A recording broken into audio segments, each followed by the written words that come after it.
Good morning, students. Today we are going to do exercise 2B. The name of the unit topic is fractions. So for grade 7 we are going to do. So let us do the question. Question number 8 of exercise 2B.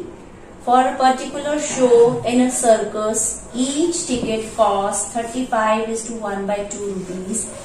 If 308 tickets are sold for the show, how much amount has been collected? तो वो क्या बोल रहे हैं? They are telling you कि कोई circus में कोई शो है, उसमें टोटल इतनी टिकट्स हैं, इतनी कॉस्ट है, 1 टिकट की आपको कॉस्ट दे रखी है और 308 टिकट्स हैं. सो कितना अमाउंट उन्होंने आप कलेक्ट किया, दैट आपको फाइंड आउट करना है.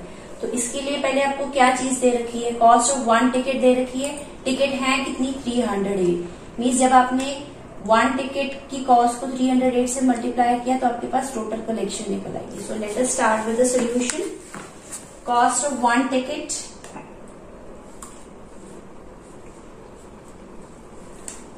आपके पास दे रखी है, दैट इज ₹35:1/2. अब ये मिक्स है, मिक्स को आप चेंज कर दोगे, you will be getting 71/2. Fine.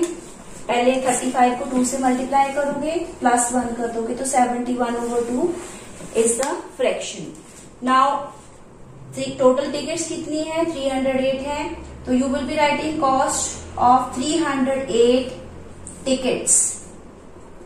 तो कैसे पता लगेगा?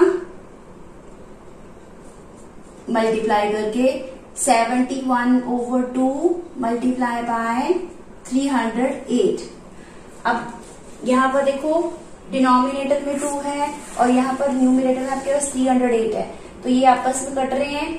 2 के टेबल से इन दोनों को कट कर दो. 2 1s are 2, यहाँ पर आ गया 2 1s are 2, 2 5s are 10, 154 आ गया आपके पास कट करके.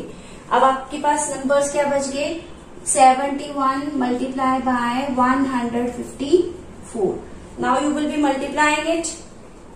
टोटल कॉस्ट निकालने के लिए 154 को आपने 71 से मल्टीप्लाई कर दिया. So you are getting 451. Here you are getting 8, 7 4 is 28. यहाँ पर 7 5 is 35. 35 plus 2 is 37.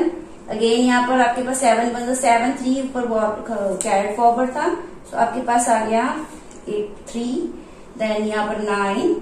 आपके पास ये अमाउंट आ गया. This is the total collection. Fine. So 10,900 rupees 935 is the total collection. ये आपका आंसर हो गया. This is the answer of this question. Now let us do another question. Question number 9. Question number 9. 9 boards stand on each other. The thickness of each board is 3:2/3 meter. How much high is the stack? तो 9 boards आपको क्या बोला हुआ है? They are stacked. Stacked मतलब एक दूसरे के ऊपर फिक्स्ड किए हुए हैं. ठीक है. 9 boards है टोटल और एक बोर्ड की थिकनेस आपके पास दे रखी है, दैट इज 3:3/2 मीटर.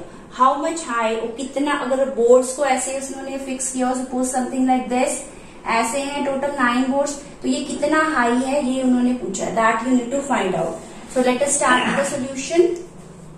तो थिकनेस एक बोर्ड की दे रखी है, तो 9 बोर्ड्स, टोटल 9 बोर्ड्स हैं. 9 बोर्ड्स की थिकनेस क्या होगी? उसको 1 के थिकनेस से मल्टीप्लाई कर दो. So thickness of 1 board, let us start. Thickness of 1 board is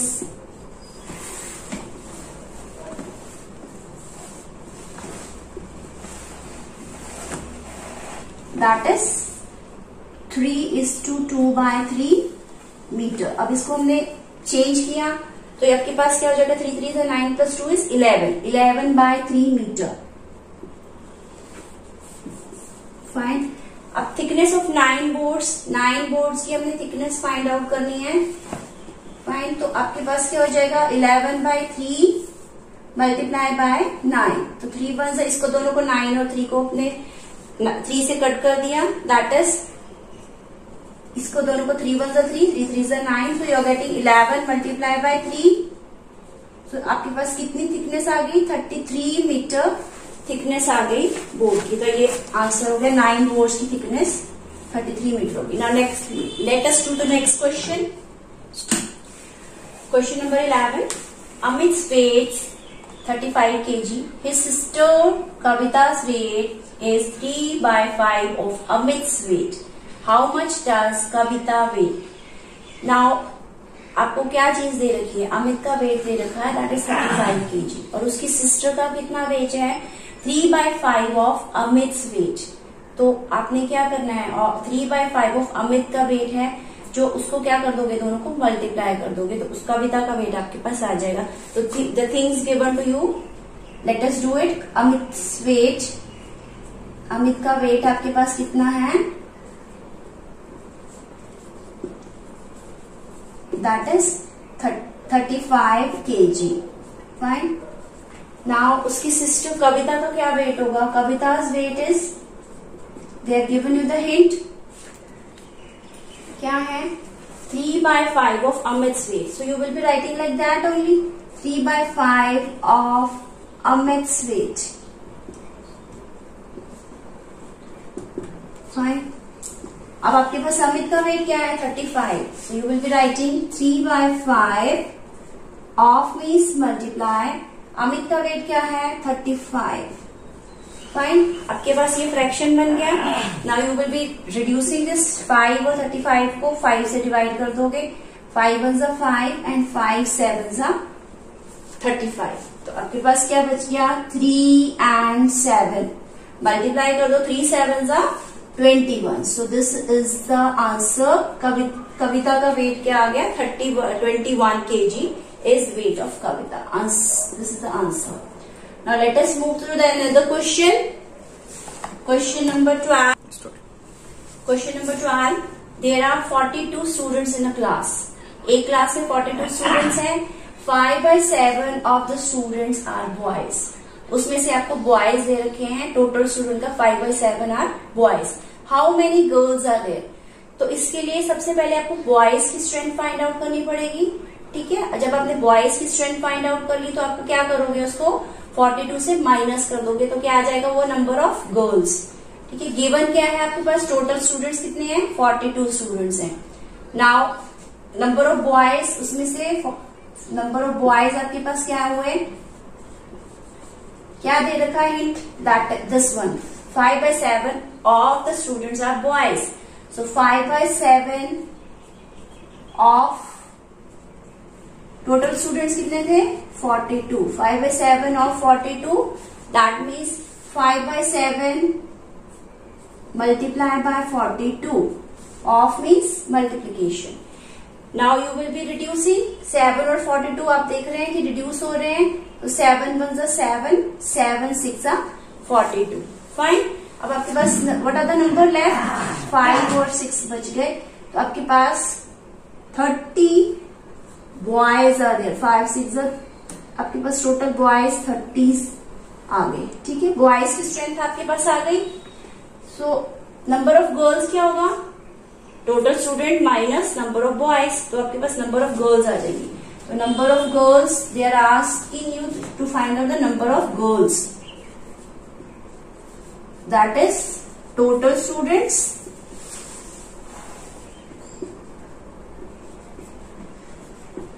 minus boys. जो नंबर ऑफ बॉयज है आपके पास, टोटल स्टूडेंट्स 42 हैं. 42 minus 30. So what are you getting? 12 girls. 42 minus 30 is 12 girls आपके पास आ गई. This is the answer of the solution. Now let us move to the next question. Question number 13. Question number 13. Sapna earns ₹24,000 per month. तो सपना earn मतलब income है उसकी 24,000 per month. Monthly वो कमाती है इतना. And she spends 7/8 of her income and deposits rest of the amount in the bank. How much money does she deposit in the bank? So सपना की इनकम क्या है? 24,000. उसने उसमें से खर्च दिया कुछ. ठीक है. तो उसने 7/8 ऑफ उसकी इनकम थी, उसको खर्च कर दिया. जो बाकी अमाउंट बच गया, that how will you find out? पहले आपने अमाउंट जो उसने खर्चा है वो आपने फाइंड आउट करना है, 7/8 of her income. So let us start with the question. सपना की इनकम कितनी थी? 24,000 रुपीज. तो she spend 7/8 of the income. Of the income means 24,000 का ऑफ करोगे, ऑफ मीन्स मल्टीप्लीकेशन.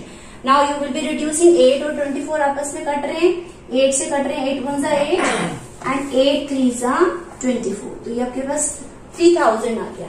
नाउ आपके पास क्या आ गया? Here 7 multiply by 3,000 that is rupees 21,000. Fine. अब इतना उसने कमाया, इतना खर्च कर दिया, बचा कितना? दोनों को माइनस कर दोगे, वो उसकी सेविंग हो गई. तो उसकी सेविंग क्या हुई? Saving is equal to 24,000 income minus expenditure जो उसने खर्चा किया है 21,000. आपके पास कितना आ गया? रुपीज 3,000 उसकी इनकम होगी. ठीक है. नाउ दैट मीन्स उसने कितना डिपॉजिट कर दिया बैंक में? 3,000 रुपीज उसने डिपॉजिट करवा दिए बैंक में. So this is the answer of this question. Now let us move to another question. Another question.